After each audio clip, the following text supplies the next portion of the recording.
This video, it's so happy that it's depressing the way our timeline played out the way it did. It's so happy that it's actually like sad. Now, a lot of things did go right for the USA. Let's be perfectly honest here. But things could have gone even more right. America officially declared independence from Great Britain on July 4th, 1776.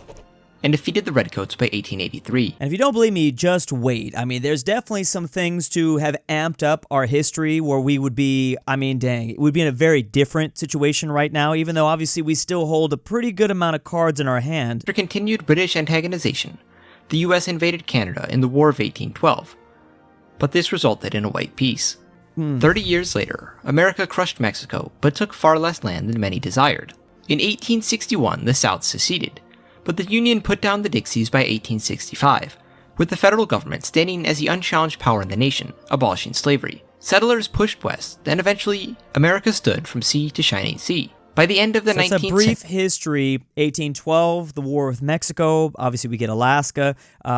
There's more. Imagine if everything like that happened, but maybe we get 50% extra, or 100% extra land, whether that's extra land, extra economic opportunity, things like that. We completely abandoned the Founding Fathers' belief in isolation, annexing Hawaii, going to war with Spain, and taking the Spanish-American War next, Philippines, and other foreign possessions. Bro, that's a crazy propaganda photo. I actually have not seen that. Wow. Literally, do we not make photos like that now? These are literally memes. This guy's the Chad this is Chad this is the Chud. The Soy Jack? Finally, we Soy completely Jack cut Spain the versus facade Chad of neutrality, America. entering World War I on the side of the Entente, losing over 100,000 Americans in a foreign conflict. We're obviously going to be viewing America's past with like 2020 hindsight, like what is everything we could have done to maximize the things we could have gotten out of it. When our economy collapsed during the Great Depression, we dragged Europe down, leading to the rise of the National Socialists in Germany. America recovered by entering and winning World War II, but in doing so, we empowered the Soviet Union to control half of Europe. This is the big stuff. Like, imagine we somehow avoid the Cold War, or imagine we somehow avoid the Great Depression. NATO was established to curtail the Soviets, and we decided to combat communism directly, intervening in Korea and Vietnam, losing millions of Americans, while the Soviets funded communist insurgencies all over the globe. Things at home were supposed to have improved after World War II, but racism was still rampant over much of the nation, and these wouldn't be legally fixed until the 70s. Bro, what is that? What is this newspaper? Hilter's Love Life Revealed? Bro, who wants to read that? While many industrial jobs were shipped overseas. To be fair, that definitely would get clicks nowadays. I'm sure that gets clicks.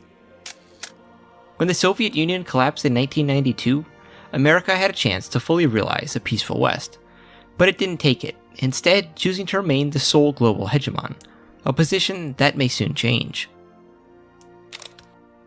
America is by no means perfect, but it's the best nation on Earth today. Ooh, bold claim. However... Oh, is he just claiming that it's it's number one, basically economic power? I mean, that's true. It's currently still the number one economic power, depending on how you define economies. Let's explore a better path for the United States. So join me, you over 30,000 patriots, and the 90% who haven't subscribed yet. I will do that. Let's see how good this video goes first. By the way, this video is from Dentis. This video will cover 250 years of American history, from the Revolution through to the 21st century, and follow an idealistic Madisonian Jeffersonian timeline. So if you have any questions or disagree with me, leave a comment and I'll reply. I mean, it's going to be hard when it comes to alternative histories because we're going back so far back in time. Like, I don't even know once we get to the 20th century if the world will even look similar, especially because it seems like America's going to drastically change so much themselves, which will obviously change the world as well. My Patreon or channel membership for the maps and sources from the video. Patreon. History was forever changed in 1776, as American privateers stone attacked Nova Scotian villages and shipping, convincing them to join as a 14th colony. Everything else plays out similarly. Oh, okay, we got Nova Scotia. I was not expecting that, but all right, it looks good. Gotta say, it looks actually perfect. I remember reading about why we didn't get Nova Scotia in the first place, but it looks nice. Beating the Redcoats by 1783, with Britain recognizing the 14 colonies' independence, and ceding almost all territories west of the Mississippi and south Nova Scotia, let's go, bring them on over. of the Great Lakes to America. This meant the US flag will have 14 stripes instead of 13. That's so funny. That's already a very interesting new timeline. We actually, because obviously the 13 stripes represent the original 13 colonies, but there's 14 original colonies here. In 1803, Can we see what that flag is going to look like? President Thomas Jefferson oversaw the Louisiana Purchase from France, expanding America. And after the American victory in the First Barbary War, There's not much we can maximize out of that. I mean, we kind of already did it. That's like the biggest land purchase ever in history, is it not? Louisiana Purchase? Jefferson decided to create a standing army. Throughout the Napoleonic Wars, Britain was impressing American soldiers into their navy, blockading trade with France through orders in council, and sending weapons to Tecumseh to slaughter Americans. Damn.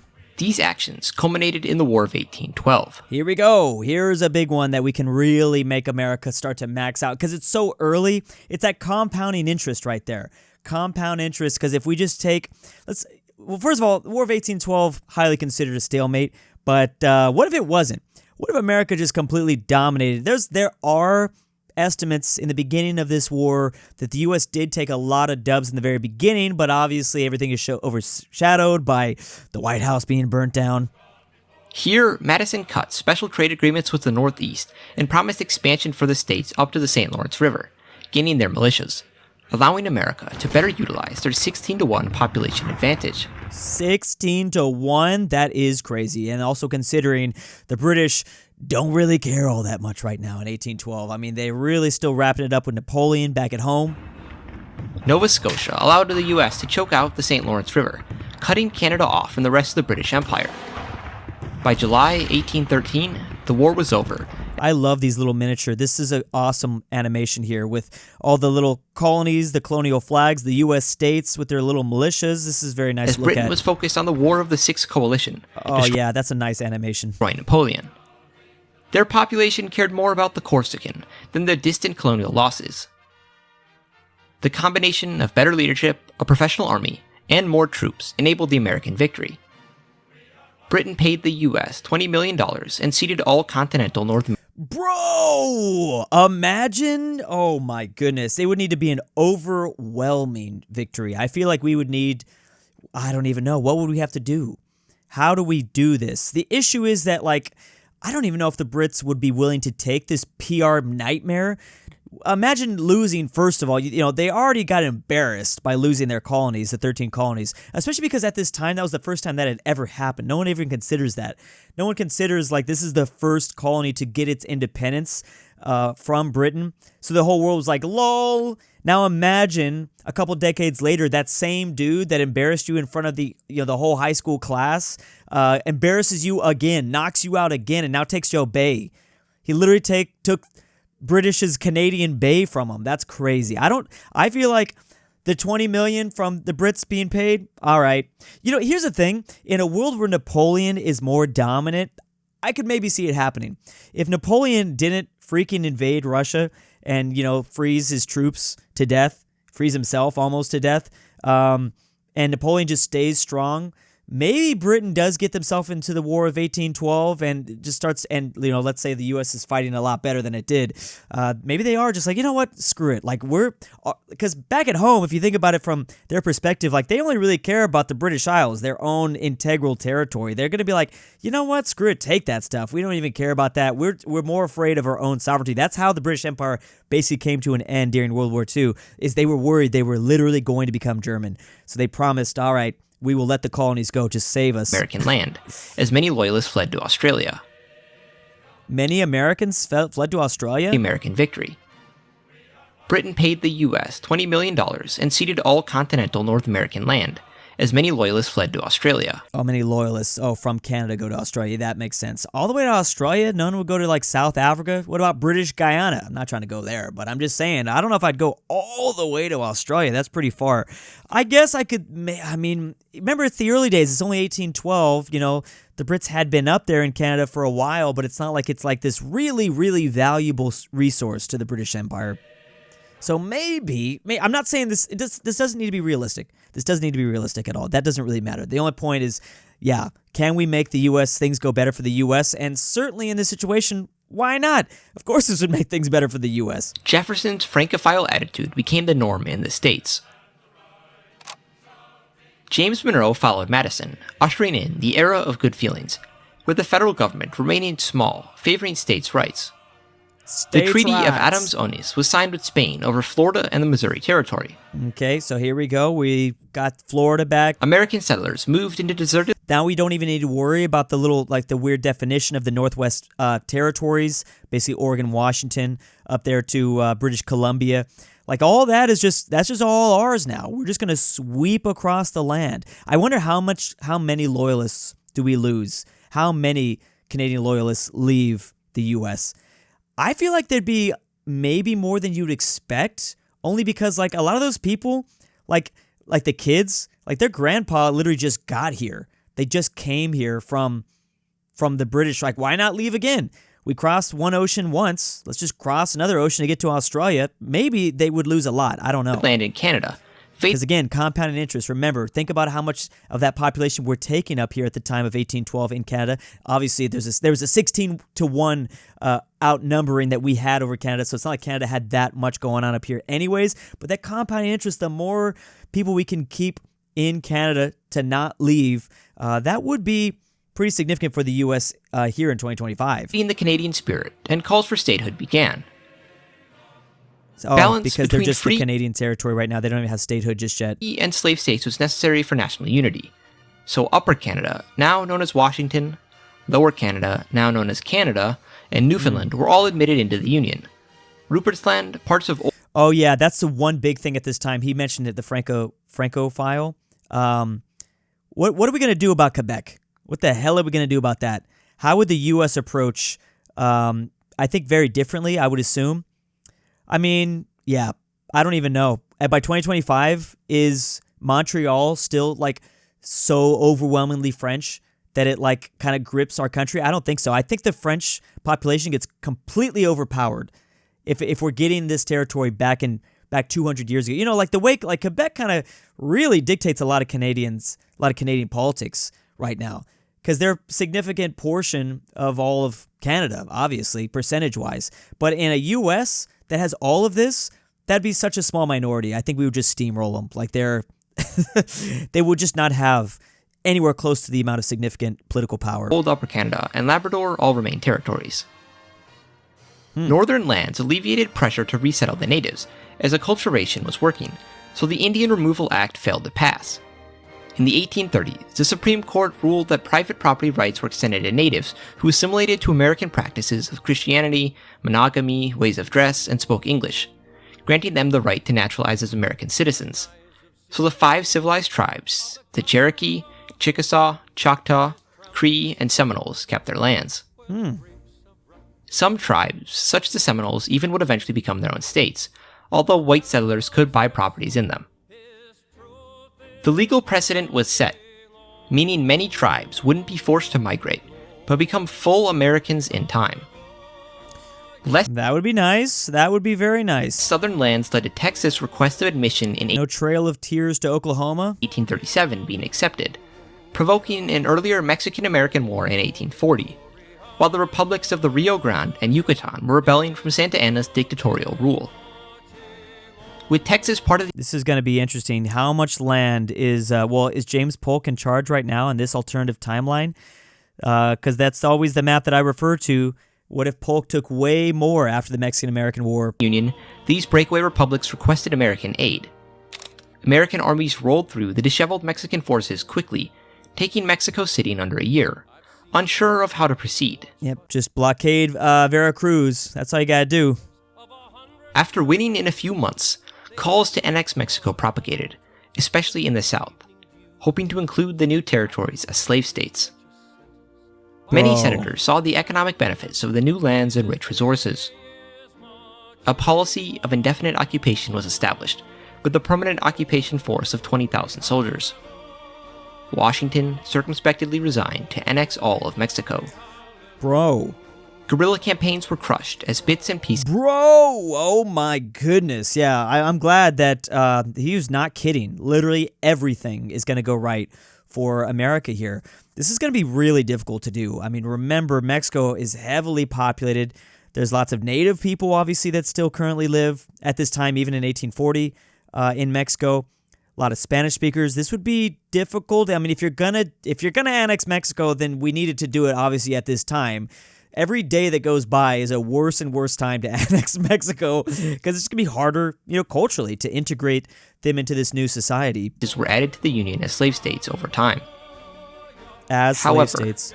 Despite pressure from southern slave owners, in the years ensuing the conflict, slavery failed. And remember, this stuff is really, really highly depopulated or low population density. Even when Mexico had it, there wasn't that many people that were currently living here. But when you get all the way down to Ciudad de Mexico, Mexico City, there's going to be a lot more to deal with. The boom because of resistance from the locals and poor climate for cash crops slavery relied upon.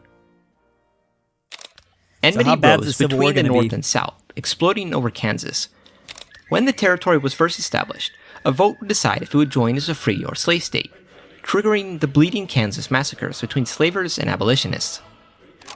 In May 1856, Bro, look at this guy's look. John Brown, he looks like Willem Dafoe from The Lighthouse, a radical abolitionist, and his son butchered 5 pro-slavery men. D.C. timidly reprimanded the slaughter, appalling the South, causing some southern states to secede from the Union. Oh, so they're going to be a little bit thicker because they got part of northern Mexico here. As a federal endorsement of John Brown. Tennessee and Virginia. I mean, I don't think it's going to cause that much of a difference. Obviously, if everything's going to go right for America, then this is still going to be fine. I would assume, I got to say, let's say right now in this scenario, right now in the historical timeline, everything doesn't go right for America. I would assume the Union would definitely still win, even over a South that's slightly more buffed, but not significantly. Obviously, with northern Mexico here, they're slightly more buffed out. Don't join the Dixies here. So West Virginia isn't formed. Interesting. Virginia doesn't even join. Okay. Quick schism caught the... So there's no West Virginia in this timeline. That's crazy. Why are there not more memes about that? What if everything goes right for America? Bullet point, no West Virginia. Everyone just starts cheering. Whoa! Let's go! Union off guard, losing the first few battles. Do we still get the John Denver song, though? Do we still get the John Denver, West Virginia? Bull Run. Mexico was still under occupation, but 7,000 troops abandoned their posts to fight for the South, leaving Mexico with 3 factions: the Unionists, Separatists, and Neutrals.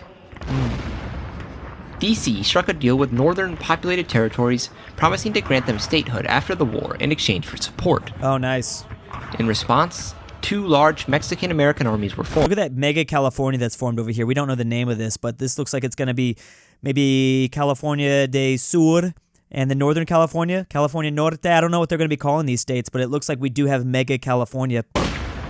Not all that different from the roughly 200,000 first-generation German Americans who've historically fought for the Union. Yeah, I mean, the German Americans are obviously overwhelmingly in the north here, in the Midwest, especially Minnesota. Well, the Scandinavians there, but yeah, the British Americans tend to be more from the South. Groups in the British South, ancestry, Scottish ancestry. Renewed their efforts to free themselves from America, while most Mexicans fearfully waited. That'd be fascinating, because I bet you that would be interesting. I wonder if our Civil War would be 10 times worse. Maybe not 10 times worse, but it's significantly worse because you have tons of Mexican separatists that don't even care about the South. They just want their own independence, and then the Union is going to have to come down here and crush them too. But it would be a lot more messy to keep this all together, because they got this in the war started in 1840. In this universe, the Mexican-American War started a little bit earlier. This is still starting in 1861, if I'm correct. So only 20 years, certainly there's going to be a ton of Mexican... I mean, just look at the proximity. Keeping Canada in the Union, I get that. The population's not that far away from the base of America at this time. But imagine being ruled over by Washington, D.C., and you're living in Mexico City. That's hard. And they came over here just 20 years ago. That's proximity-wise. You might be like, well, California's far away, Drew. Yeah, but... California originated from these states. Those are populations that went through the Oregon Trail, and they came from here. The people that are currently living in Mexico City, they did not come from here. They did not make a journey from the 14 colonies all the way down to Mexico, and now they're living here. No, they had a completely different history. 2 Mexican-American armies swept through Texas, linking up with other Union forces, ending the rebellion in 9 months as the South was unprepared for the war. Thankfully, far fewer people died Sorry, I almost missed that. My bad, I was blanking. They ended the Civil War in 9 months. Wow. here, and the South was not devastated by the grueling conflict. That's the thing. I mean, it took the South so long to recover. It took the South. I've been learning about that recently. The South relied on slavery, and they were willing to die for it, apparently, sadly. And when they lost slavery, and when they lost the war and slavery, it took them forever to recover. I mean, in certain ways, they never have. Look at the statistics of Mississippi and Alabama. They're always like, those are the two, and I can say that from Alabama. Those are always the two lowest in like every category. Those places are just not well off still, even to this day. Now, that doesn't mean that they were in the right for the Civil War. Obviously, that was stupid. But yeah, I mean, they never recovered. I don't know how exactly they do just magically recover. Even if everything's going to go right for America, how do you get the South to recover? I don't think you do. I mean, I guess he said it, the war ends earlier in 9 months. I don't know if that really helps the South all that much. The South is still going to be just like this really poor part of America, I think, in the future. Once the Southerners were brought back in line, Union forces marched south and destroyed the last bastion of Mexican independence by 1861. Okay. That's how they do it. The separatist leaders were killed here. So is Lincoln not going to die in this timeline? I wonder. Yankee, a white Southerner, was more reconcilable than a brown Mexican who only spoke Spanish. Whoa. The separatist leaders were killed here. To a Yankee, a white Southerner was more reconcilable than a brown Mexican who only spoke Spanish. It's just a little bit too realistic. That's almost just too, of course they were probably going to do that. I've no doubt America at this time would agree that they would let the South go off with just a warning, and then they would probably execute literal separatists from Mexico. Yeah. Promised territories were soon admitted into the Union after the war, as the idea of Mexico began to fade, just as Canada did. It would take a minute. I think it'd be a lot easier to get the ideas of Canada to fade over Mexico. Mexico's just, think about it. Mexico comes from a completely different place. Canada is literally the little brother of America. We share the same colonial overlord, the British history. We come from the same place. It's so similar. Mexico's a drastically different place. Now, maybe I'm amplifying that a little bit because going to Mexico today, my own experiences in Mexico, it's a different world. It is such a different world. Like if you're from America, you fly to London, that is going to be less of a culture shock than if you go to Mexico. And I'm not talking about the resort part of Mexico. I'm not talking about Cancun or Cabo. No. Go to real Mexico. That is a different world. So it's hard for me to just take that. I know it's 1840 and Mexico has been around a lot less time in this timeline. But Mexico has Spanish speakers, and they brought over Spanish culture. And they're all obviously a lot more Catholic than a lot of the population of the U.S.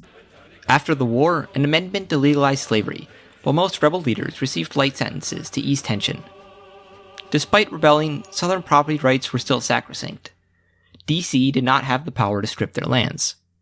Instead, huge land grants out west and federal land were given to freed slaves, giving them a greater degree of economic independence and distancing themselves from former slave owners, fully liberating them from Southern oppression. Yes, that was going to have to be covered. You could tell from the first frame of this video, like, if everything goes right for America, we need to probably deal with the racism. The racism, we're going to need to tackle that subject in a far, far better way, because that has been the kryptonite of America still to this day. It is still the kryptonite. That is how you divide. That's the only way an enemy power is going to defeat America, is from the inside. If you really amplify the divide in Americans, usually, you amplify racism America. If I'm the Soviet Union, there's a KGB spy that talked about it, post-Cold War. And China does it to this day. If you're, you just want to amplify the division. So if everything's going to go right for America, you need to tackle discrimination and sexism and all that stuff. You got to make sure that stuff integrates easier. The federal government acted as a policing force in the South. providing safe passage to over 2.5 million freed slaves, while ensuring the rights of former slaves were respected in the South by building new military bases and outposts over the Dixie states. This ensured Jim Crow laws never came to pass, allowing black politicians to represent their constituencies. Importantly, the war was of too short a duration to drastically reshape the balance between the state and federal governments. I like that he's covering this because I have seen many of these scenarios where it's like everything goes right for America, and we don't even cover this at all. But if you want everything to go right for America, you got to handle this. Because, you know, like I just said, I mean, this is America's #1 kryptonite to this day. Territorial purchases became the new objective to expand the Union, as a slave-free balance was no longer. So this is going to be very funny. Does Russia still sell us Alaska? I guess that's the part we're going to get into. But, I mean, obviously, everything, it doesn't matter. It doesn't matter how realistic it is. Everything has to go right for this historical timeline. I get the theme of this video. But if you think about it realistically, if this is what we look like, does Russia still sell us Alaska? I don't know. Because they only sold us Alaska because they hated the British. Alaska was bought from Russia in 1867. But do they do that? I wonder. Because in this timeline, well, here's the thing. This does not necessarily need to mean the British are significantly less powerful. Remember, the Brits basically rule the world, as far as I'm concerned, after the 7 Years' War, after 1756, well, when they win that conflict, so 1763, all the way up to like basically World War II, at the end of World War II. I mean, I think the Brits absolutely dominate. They're the #1 power by far for the most part. Obviously, at the end there, America begins to catch up.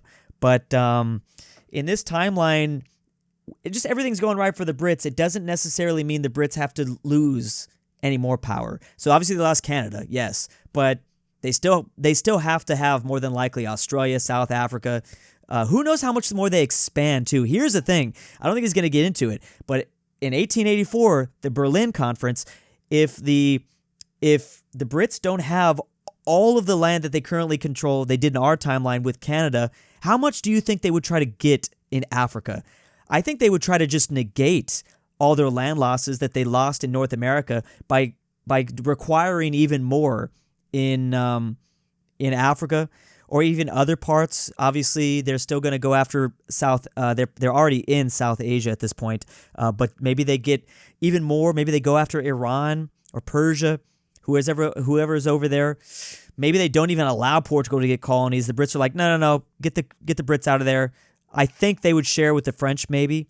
But anyways. It was unprofitable for Russia, and they received American recognition of their claim to Hawaii, which would later become a Russian colony.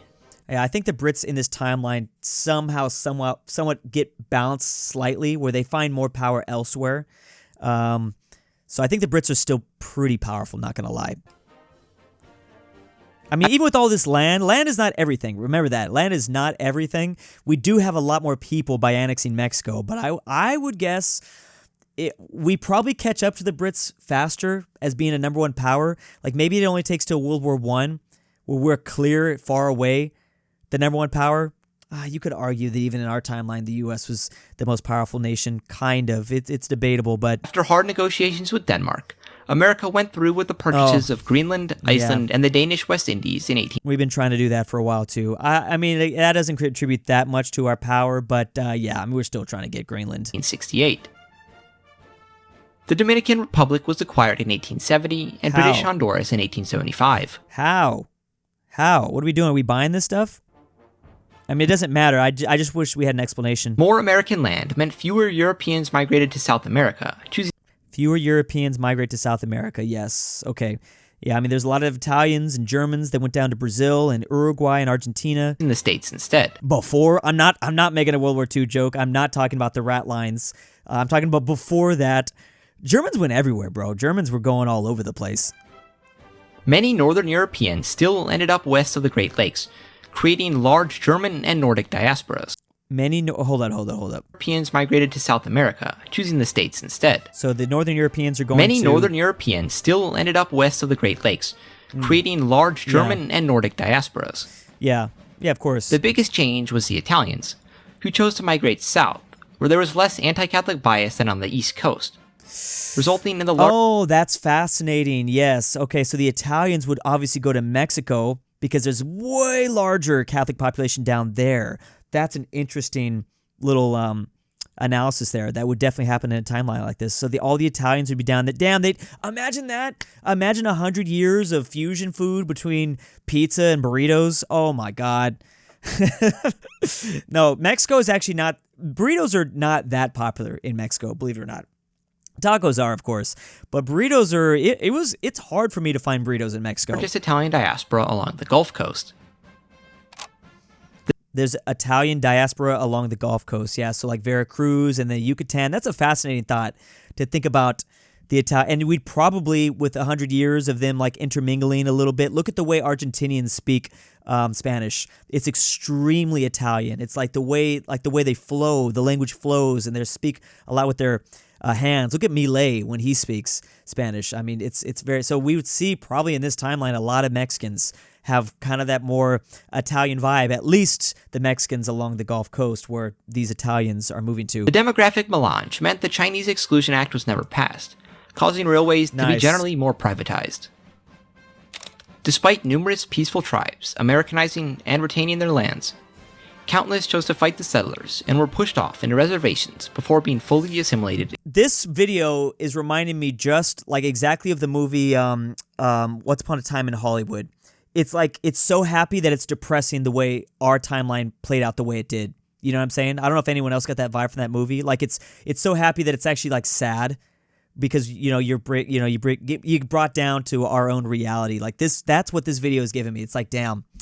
I'm not saying that I wish we would have taken Mexico and Canada and got all this land. No, it's the way we dealt with things like this. The Native Americans, African Americans, Chinese Americans, all that stuff. Into American society. Yeah, this is depressing. It's actually depressing. Wow. Modernization was more divided by states, with the most industrialized regions being the Steel Belt along the Gulf Coast, the West Coast, and alongside the Mississippi and Rio Grande rivers. Multiple gold rushes all over the nation in California, Alaska, the Yukon, and around Hudson Bay spurred the economy in those areas. I don't know how you integrate Mexico. Mexico is our Quebec in this timeline. I was talking about that earlier because Quebec holds so much power. I think Mexico would be a very big political force that needed to have a lot of special rights because of the drastic differences between culture and language and religion even. So it would, Mexico would be a whole force that we would have to please so that I don't know if there'd be like independence movement. I mean, look at the population numbers to this day. It's hard to say because we grabbed all this land all the way back at 150 years ago plus. But look at the population difference to this day. I mean, Mexico's about a third of the size of America. Imagine integrating Mexico into America 2025. Like that's a third of our current population. That's so difficult to do. Again, the one outlier we don't know about is, we're assuming 150 years will go by and maybe integration would occur a bit better, but I don't know. Honestly, I don't know. Ties between America... Anyways, we're not talking about that, but I'm just thinking that would be a political mess, I think. It'd be very politically messy. ...and Colombia were strengthened, as the states began to view Colombia as their southern sister. They shared common ties of republicanism, overthrowing their colonial overlords, and Colombia was a decentralized republic of multiple states, officially the United States of Colombia. Wait, what are we talking about? The nation of Colombia? The states began to view Colombia as their southern sister. Oh. They shared common ties of republicanism, overthrowing their colonial overlords, and Colombia was a decentralized republic of multiple states. I mean, yeah, at this point, you might as well give us Central America and maybe even Colombia too. I mean, yeah, if we're going to take all this land, then you better believe we're just going to take all of Central America. Why just take the Panama Canal? Oh, remember, Panama's not even... I think we're talking about Colombia because we got to get to the Panama Canal. Officially, the United States of Colombia. Increased trade and support led the Colombian peso to be backed in the American dollar, as Colombia became the most stable and safe nation in South America. America's largest trade partner... Oh, I thought we were going to show... Were we talking about the same Colombia? Because there's British Columbia, there's the District of Columbia. I'm thinking we're talking about the nation of Colombia, right? And I think he had to have been mentioning that because we have to eventually still build the Panama Canal, but things got to go even more right. So I'm thinking we're going to just annex all of Colombia, including the part of their territory called Panama. Because remember, we break Panama away from Colombia so that we can eventually build the Panama Canal. We basically control that territory up until the 90s when we gave it back to them. Though it was France. While relations with America's Britain were favorite friend Colombia is became France? the most stable and safe nation in South America. Sorry, I'm missing stuff. America's largest trade partner, though, was France. Okay, I could see that. While relations with Britain were normalized since the War of 1812, France was seen in a better light, so strengthened economic ties meant they never left Egypt, retaining control over the Suez.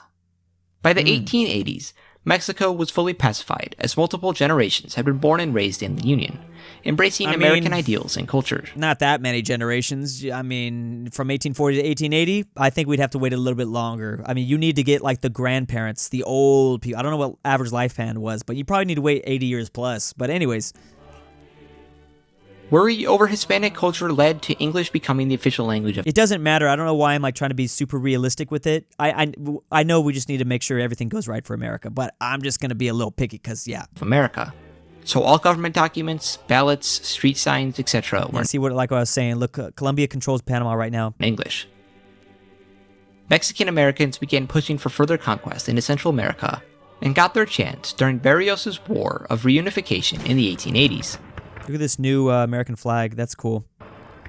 Central America was blockaded, while the army marched through to protect American economic interests. There you go. That's a good way to put it. To pause. Protect American economic interests. That's why we get into all these wars, right? Installing friendly governments who sold themselves to the Union, as the Dominican Republic did, becoming... I mean, you might as well. If you have all these, like, if you have Mexico at this time, you just throw in more of Central America. Why not? territories.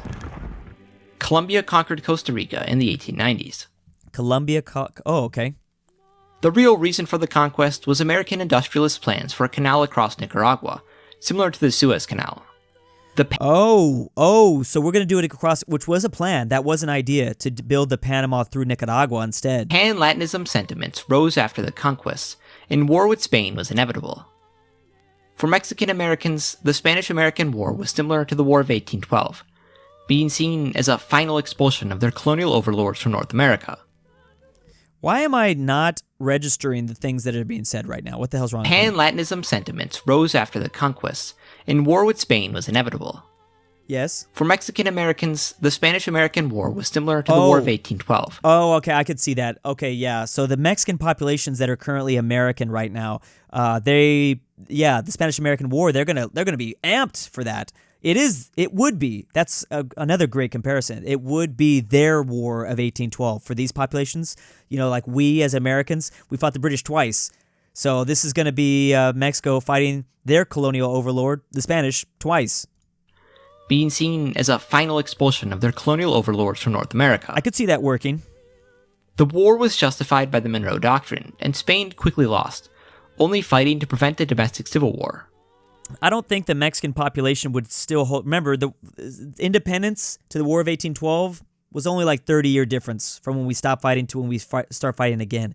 You're talking way longer of a difference. You're talking almost 100 years, maybe 80 years of a difference. So I feel like there'd be a lot of Mexican population that would be like, no, Washington is our bigger enemy. That guy that's over there in Cuba, Spain, remember it's just Spain still at this time, he doesn't do anything to bother me. I think it'd actually be... it would be hard for some Mexican population, I think, to get on board with the Spanish-American War, but... Puerto Rico and Cuba were annexed, while the Spanish Pacific colonies were all sold to France.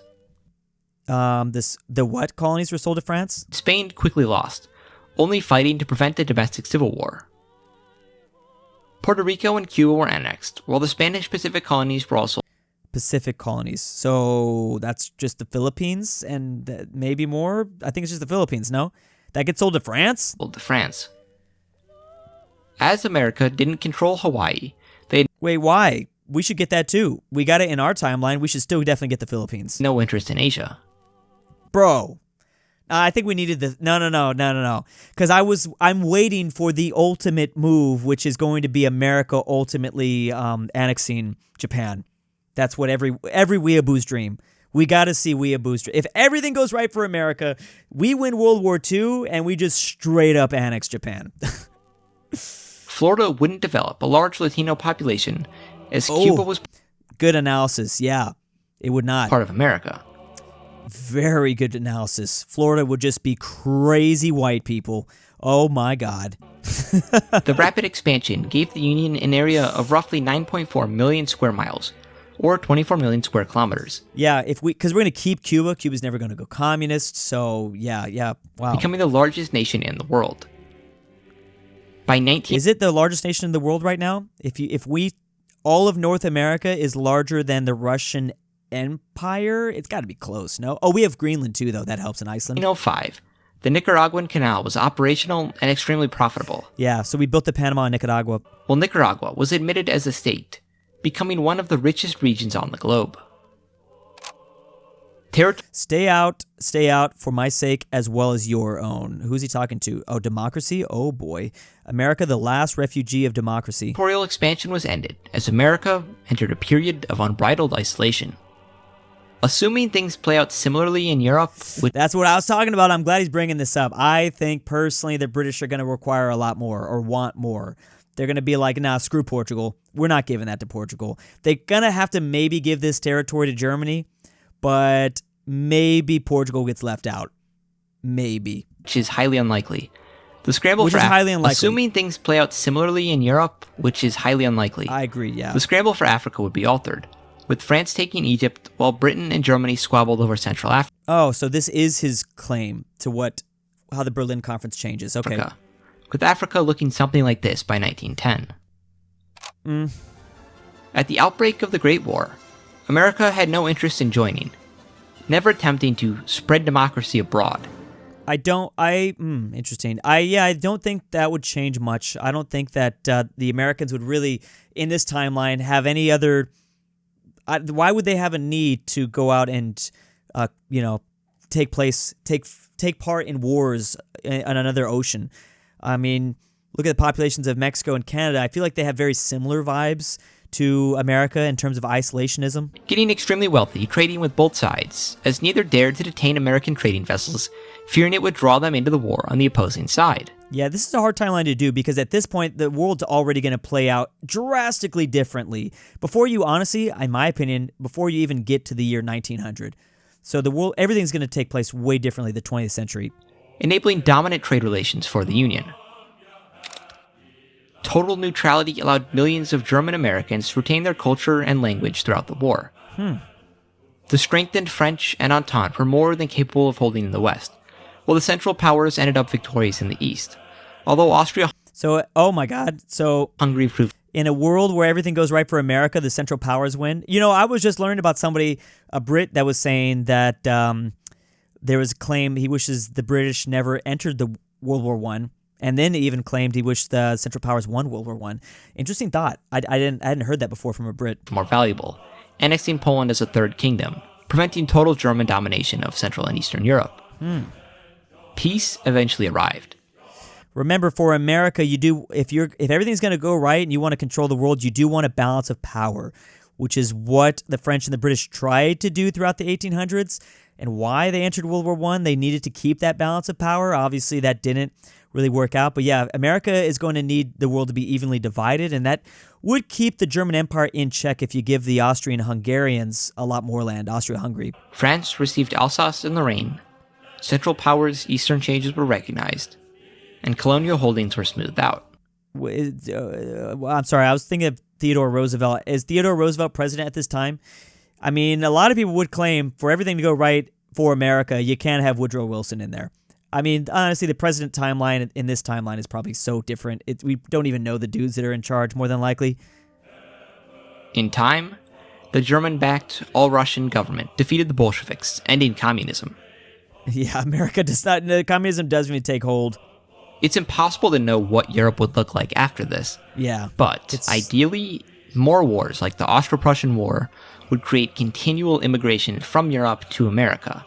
So European doctors, lawyers, engineers, craftsmen, etc. would flee to America to avoid the constant wars. That would certainly be very good for America. Yeah, I would agree with that. Additionally, the timeline for decolonization is impossible to predict. Oh yeah, there's no communism in this world. See, now it feels like something's got to go wrong. Like by the 1900s, it feels like there's some explosion, some sort of trigger that has to go drastically wrong. Right? I mean, there's got a country that didn't go communist in our timeline has got to go communist. Maybe in the British, because it's usually the power that's slighted gets a little angry. Their population gets angry. So maybe it's the British that either turn to heavy hardcore fascism or heavy hardcore communism because they're just being overshadowed and they're angered. I mean, it depends on a couple factors. Balance between state and federal governments generally favor the states, with many Americans having more loyalty to their state than the federal government. Interesting. Yeah, to keep this large of a union, we'd function almost more like a European Union in a way, because everyone's going to have to be. There's just it's such a big empire. This kept America relatively decentralized, with greater regionalism as specific trade blocs formed between states. I could see that. Forestalling national corporations' existence, as states had wildly different laws and regulations. That is a problem with getting this big. Look at the Soviet Union. Look at the EU. There's just it's harder and harder the bigger you get because you kind of weirdly do want to have more autonomy for all the regions. Federally, everything was laissez-faire, leading to wages greatly surpassing Europe, just as historically. The weaker federal government meant the Federal Reserve never existed, and non-involvement in the Great War prevented income tax. Bro. Oh, man. All right. No, so that means we're not going to see a Bitcoin, huh? No blockchain in this universe? Foreign policy would entirely center on trade relations and maintaining neutrality in global conflicts.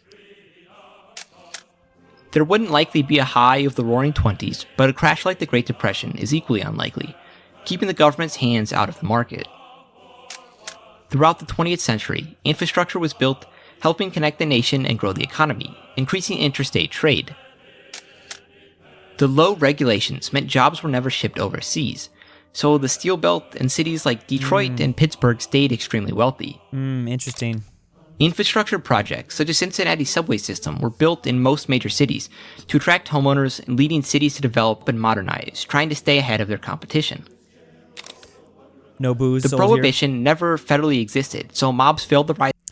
The thing is with this, we kind of needed to learn that was stupid as F to become who we are today. You know what I mean? Like, if we didn't do prohibition, then who knows what kind of dumb other things we would. I feel like we learned some very valuable lessons as America. It weren't even the Brits making fun of us for this. There's like stories about Churchill going to America, right? Or was it Churchill? No. Was it? Why am I thinking Churchill? Because he was a famous alcoholic.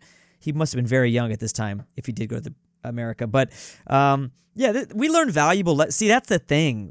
You can't learn the same lessons if everything is going right. You learn a lot. You know, they say that in sports all the time. You learn way more from a loss than you do a win. But it is interesting to think about. In power in the early 20s, keeping cities far safer. But yeah, I mean, you wouldn't have You know what? We probably wouldn't have Las Vegas, though. There would be no Las Vegas in this timeline without a really powerful mafia. The 17th Amendment never passed here, meaning direct election of senators doesn't occur, keeping the Founding Fathers' vision true for the Senate. A cap for Congress also wasn't established, as a vastly growing population meant no one wanted the Congress to end up as a bigger version of the Senate.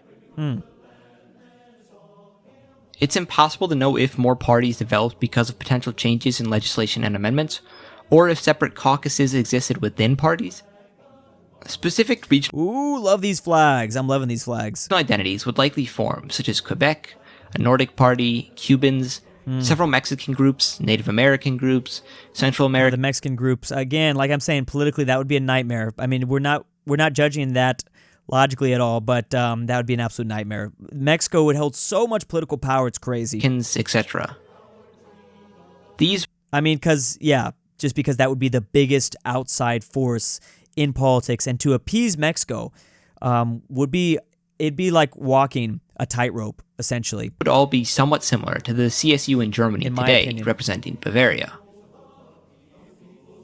That's the thing. People forget, like, America could have gotten this big, but to satisfy all those different populations would be very difficult. I mean, the Soviet Union was not able to do it, and they were forced to collapse. I mean, that's the thing. You could have an epic collapse that now happens in the turn of the new millennium because it's hard to keep all these different populations. That's the thing that keeps America pretty powerful is, for the most part, we are pretty homogenous in a way. At least the American culture is. You know, obviously we come from different backgrounds, increasingly so, but for the most part, the way American history has gone, our populations generally think like Americans. When you get to America, you kind of adopt certain American traits. There's argument that says that that's happening in a decreasing level nowadays. That might need to be said, but in our history, it's been a pretty single society that kind of thinks one way as America. But in this timeline, people would be thinking drastically different from all the different corners of our empire. America would be far more regionalized and multilingual between English, French, German, Spanish, Italian, native languages, Nordic languages, and Polish, with nearly 65% of Americans being multilingual. Yeah, this is a political nightmare. This is going to be a political disaster. While 90% of Americans could speak English. The civil rights if 90% of America... Oh, okay, so it's like a bilingual link. Okay. movement would be more so for Latinos and blacks, as Jim Crow laws never rose in the South because of the longer federal occupation, and many hate groups like the KKK that targeted blacks, Jews, or Catholics never became prominent due to the increased ethnic and religious diversity. By the 1950s, America was fully desegregated, as states with no racial barriers were reaping the economic rewards, proving the archaic and racist laws a hindrance. Segregationist states had no choice but to remove the laws or fall far behind other states, becoming economically destitute. Without the rise of communism and brutalist architecture, the ornamental style of the early 20th century continued. I mean, again, communism's going to rise. It just has to. Again, this is so funny. It's such a optimistic world that it's depressing what we live in. But yeah, by the end of this scenario, this feels it gets increasingly, I feel like, unrealistic. I don't know. Am I a pessimist for thinking this? But it's like I feel like something bad's got to happen. Communism has to be adopted at some point. The ideas of Karl Marx were just too popular all around the world. There's going to be countries that have to try it because it's just too popular. You know what I mean? Like there's got to be a country that goes communist. And probably a large amount of it just doesn't rise up. Maybe it's what Karl Marx thought it was supposed to be, like Germany or a developed economy like France or the UK. He never wanted Russia, or he never thought that communism should rise up in Russia. So maybe communism has a very different tone. Maybe it's very differently, because if the UK, an industrial power, an industrialized power, adopts communism, yeah, maybe it goes a lot more differently. Meaning American cities never cannibalize themselves, remaining unique and beautiful, fostering closer kinship and respect for the cities Americans lived in. Numerous cities, such as Kansas City, Buffalo, and St. Louis, preserved their gorgeous buildings. Without involvement in any foreign wars and retaining a spotless record in battle, Americans would be exceedingly patriotic, bordering on chauvinistic. The states had never been devastated, especially when compared with the constant destruction in Europe. They were the largest economy in the world by far, and were superior to Europe in many regards, leaving their population much more self-assured and brash. The United States dominated the Atlantic and had no real enemies, was on great terms with a stable and strong southern neighbor in Colombia, had no religious or racial discrimination, was the strongest power in human history, and had a population of nearly 600 million people by the turn of the new millennium. 600 million? That's crazy. I don't know how we get to that. I don't know how the hell you get to that. I guess because we don't lose a ton of Americans to, first of all, the Civil War, which was a big one, because that ends in 9 months, and then none of the world wars. But 600 million? I don't know about 6. Maybe we get to 5. All while following the guidelines of the founding fathers. We definitely, I think we'd get to 5, 5, 6. I guess maybe I could see it. Interesting. I wish that we would have. I wish we would have done the time. Like, why not keep the Philippines? Why not have America Japan? I feel like is the whenever I see scenarios like this, because I've been seeing these scenarios like this for 10 years. The biggest and the best. I think like if you're gonna capitalize everything, I want to see everything. What if everything went right for America? If we're gonna do that, we got to have American Japan, probably American South Korea too, maybe, and then the Philippines. I'm glad. I'm fine. I'm kind of glad we didn't take over Colombia because that probably was too much. It was kind of funny to see the build the canal in Nicaragua. Like there were certain theories for that, but yeah, kind of. God truly had blessed America. Funny scenario because it was also equally depressing because it didn't play out like this. In this timeline, Americans are shocked at Europeans not being able to name the 100 states of America and or speak more than one language. Bro said, let's make the Holy Roman Empire of North America. That would be our biggest weakness. I actually have a different theory that this America wouldn't be that powerful because we'd be politically so divided, it would be an absolute mess. We wouldn't be able to agree or figure out anything because we got too many different factions of like chaos. We got like the Mexican political party and the Italian political party and the German political party, like all these different groups inside of the U.S. It might be, but 4th of July would be going crazy. I will say that. I really enjoyed this video. I hope he continues to make more videos like this. Obviously, like I said, I've seen scenarios like this before, but to see it in a video format was very fun, and I really love the way he covered those map animations. So maybe everything going right for the British Empire, the French Empire, the Russians.